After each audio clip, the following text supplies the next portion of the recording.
NAI-24 আমিও দেখবো, ঠিক করেছি, দেখছি। আপনারা সকলে দেখুন, ভালো থাকুন।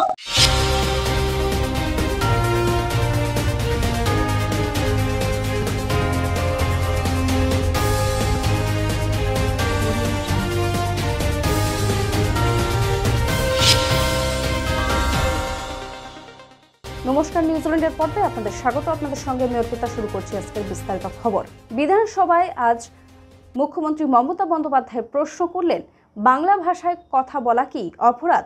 বাংলা ভাষায় কথা বললে বাংলাদেশি বলে বিভিন্ন রাজ্যে আটকে দেওয়া হচ্ছে বিজেপি স্টেটগুলোতে। আমার কথা হচ্ছে, বাংলা ভাষায় কথা বলা কি অপরাধ? বাংলা ভাষায় কথা বললেই বাংলাদেশি বলে দেওয়া, তকমা দিয়ে তাকে আটকে দেওয়া হচ্ছে। আজকে আমার কাছে খবর এসেছে, প্রায় 300 থেকে 400 পরিযায়ী শ্রমিককে রাজস্থানের একটি ভবনে বন্দি করে রাখা হয়েছে, আটকে রাখা হয়েছে। সেম জিনিস আরো অনেক রাজ্যে হয়েছে, যেখান থেকে আমরা অলরেডি তাদের নিয়ে এসেছি। বাংলা ভাষায় যারা কথা বলে তারা কি অপরাধটা করেছে এই বিজেপি সরকারের কাছে? সবাইকে বাংলাদেশি আখ্যা দিয়ে বন্দি করে রাখা হচ্ছে, তাদের বাংলাদেশে পুশ করে দেওয়া হচ্ছে, তাদের উপর অত্যাচার হচ্ছে। কালকেও বাংলাদেশের অ্যাম্বাসেডর আমার কাছে এসেছিলেন। আমি ফার্স্ট জিজ্ঞেস করেছিলাম গভর্নমেন্ট অফ ইন্ডিয়ার পারমিশন আছে কিনা, এবং গভর্নমেন্ট অফ ইন্ডিয়ার এক্সটার্নাল অ্যাফেয়ার্স ক্লিয়ারেন্স দেওয়ার পরেই তারা কিন্তু আমার সাথে দেখা করতে এসেছিলেন, অর্থাৎ within the knowledge of the government of India তারা এসেছিলেন। কালীগঞ্জ উপনির্বাচনে তৃণমূলের জয়লাভ, এই নিয়ে কি বললেন দিলীপ ঘোষ, শুনবো। এটা নতুন কিছু না, পশ্চিমবাংলার উপনির্বাচন এইভাবেই হয়, কিন্তু ভোটের খুব বেশি ফারাক হয়নি। আমাদের ভোট কাছাকাছি আমরা ধরে রাখতে পেরেছি, এটাই দুর্ভাগ্যজনক। পশ্চিমবাংলায় ইলেকশন হলেই প্রাণহানি হবে, সে পঞ্চায়েত থেকে পার্লামেন্ট সব ইলেকশনে, নমিনেশন থেকে আরম্ভ করে ভোট গণনা, যে কোনো সময় মার্ডার হতে পারে, যে কোনো সময় হিংসা হতে পারে। একটা বাচ্চা মেয়েকে যেভাবে খুন করা হলো, এটা হচ্ছে পশ্চিমবাংলার এবং টিএমসির রাজনীতির একটা নমুনা। আরও দুঃখের বিষয়, মমতা ব্যানার্জি দুঃখ প্রকাশ করেছেন ঠিকই, কিন্তু তার খুব সিলেক্টিভ দুঃখ প্রকাশ। গোবিন্দ দাসের মতো বা তার ছেলে মারা গেলে তখন দুঃখ প্রকাশ করেন না উনি, কিন্তু মুসলিম মেয়ে মারা গেছে তার জন্য দুঃখ প্রকাশ করেছেন, কারণ তারা ওনার ভোটার। এই যে সিলেক্টিভ রাজনীতি ওনার, এটাই এখানে আবার প্রমাণ হয়ে গেছে। সময় বিরতির পর আসছি পরের খবরে। সুলভ মূল্যে বাড়ি বানাতে চান? এখানে সুলভ মূল্যে ইট, বালি, সিমেন্ট, লোহা সবই পাওয়া যায়। তাহলে দেরি কিসের? আজই চলে আসুন মা রূপসী এন্টারপ্রাইজে। মা রূপসী এন্টারপ্রাইজ, ঠিকানা। ফিরলাম বিরতির পর, আসছি এবারে বিস্তারিত খবরে। গতকাল বিধানসভায় সংঘর্ষে আহত হয়েছেন বেশ কয়েকজন নিরাপত্তা রক্ষী। তাদেরকে আজ দেখতে গেলেন মুখ্যমন্ত্রী মমতা বন্দ্যোপাধ্যায়। গতকাল নজিরবিহীন বিশৃঙ্খলার সাক্ষী ছিল রাজ্য বিধানসভা।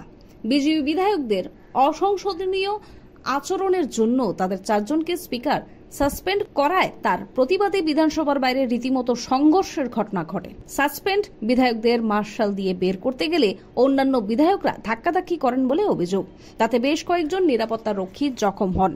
আজ বিধানসভায় গিয়ে তাদের সঙ্গে দেখা করলেন মুখ্যমন্ত্রী মমতা বন্দ্যোপাধ্যায়।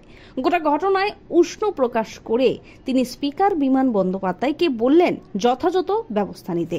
মমতা বন্দ্যোপাধ্যায়কে আক্রমণ বিজেপি নেত্রী অগ্নিমিত্রা পালের। আজকে যে মুখ্যমন্ত্রী 2006 সালের 30শে নভেম্বর এই বিধানসভায় ঢুকে ভাঙচুর করেছিলেন, যার নেতৃত্বে ভাঙচুর হয়েছিল, সে আজকে আবার পাঠ করাচ্ছে আমাদের যে এটা মন্দির, এখানে আপনার বেতন কাটা উচিত, আর কাটবেন কিনা আপনি দেখে নিন, নন্দীগ্রামে কাটা হয়েছিল। আপনার কাছ থেকে আমাদের শিখতে হবে মমতা ব্যানার্জি।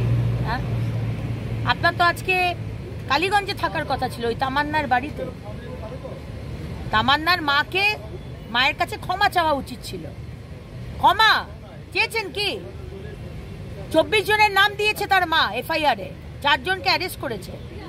বাকিদের কি প্রোটেকশন দিচ্ছেন যেমন দিয়ে থাকেন? হ্যাঁ, শুধু মুসলমানদের ভোট নিয়ে ব্যবহার করা, আর তার ফুলের মতো 9 বছরের শিশুকে খুন করে দেওয়া হলো, সে জানতেও পারলো না কি তার দোষ। এগুলো চলবে না মুখ্যমন্ত্রী, উপর চালাকি অনেক হয়েছে। আজকে এসে এত বড় বড় জ্ঞান দিলেন, একবারও তো তামান্নার কথা বললেন না। লজ্জা হলো স্বীকার করতে, ক্ষমা চাইতে লজ্জা হলো। দীঘার জগন্নাথ দেবের প্রসাদ কলকাতার ঘরে ঘরে। কলকাতার 28 নম্বর ওয়ার্ডে মানিকতলা এলাকায় পারিবারিক প্রসাদ বিলি করলেন কলকাতা পুরসভার কাউন্সিলর অয়ন চক্রবর্তী, ওনার সঙ্গে ছিলেন কুণাল ঘোষ। এদিন সাংবাদিকের মুখোমুখি হয়ে কি বললেন কুণাল ঘোষ শুনবো।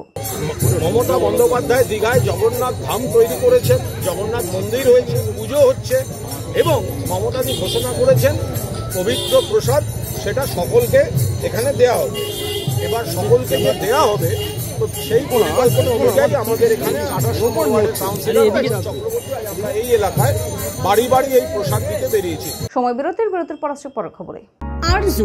আরজু মানেই আপনার মনের মতো ফার্নিচার।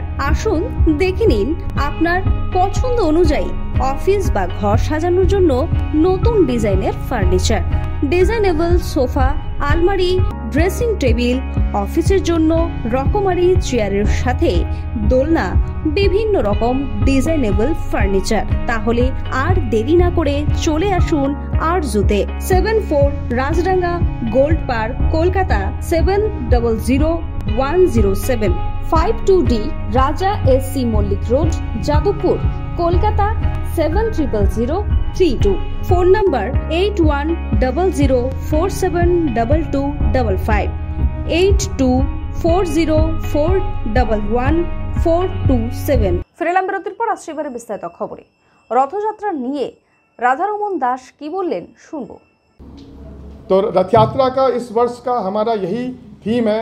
सभी लोग हम देख रहे हैं कि विश्व युद्ध होने के कगार पर है, तो हम भगवान से यही प्रार्थना कर रहे हैं और कलकत्ता रथ यात्रा के माध्यम से इस्कॉन मायापुर के एग्जाम्पल से हम विश्व को बताना चाहते हैं कि अगर हमको सही यूनाइटेड नेशन बनाना है तो भगवान को केंद्रित करके हमको शांति का संदेश देना चाहिए। और ये जगन्नाथ रथ यात्रा है जो ऐसी रथ यात्रा है जो भगवान खुद अपने मंदिर से निकलते हैं और वो ना तो जात देखते हैं, ना तो पात देखते हैं, ना तो नेशनैलिटी देखते हैं, आप किस देश को है हो, किस रंग के हो, कुछ नहीं देखते हैं, बस निकलते हैं तो कृपा देते हैं।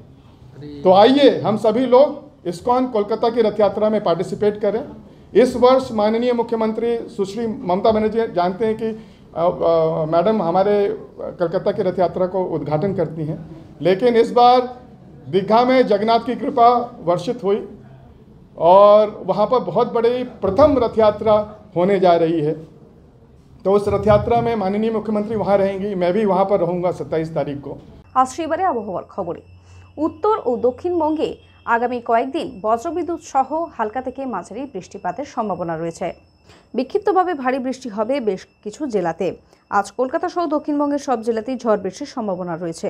দক্ষিণ 24 পরগনার, পূর্ব ও পশ্চিম মেদিনীপুর, ঝাড়গ্রাম, পুরুলিয়া, বাঁকুড়া, হাওড়া, হুগলিতে বেশি বৃষ্টির আশঙ্কা, এমনটাই আবহাওয়া দপ্তর সূত্রে জানা গিয়েছে। খবর এখনকার মতো এই পর্যন্তই। দেখতে থাকুন নিউজিল্যান্ডের খবর মানি আমরা। শুভরাত্রি। প্রাকৃতিক সৌন্দর্যের মাঝে পরিবার নিয়ে পিকনিক করতে চান? তাহলে চলে আসুন আজই রূপসী গার্ডেনে। বিয়ের অনুষ্ঠান কিংবা অন্নপ্রাশন থেকে সব ধরনের অনুষ্ঠানের জন্য বুক করুন রূপসী গার্ডেন। রূপসী গার্ডেন ঠিকানা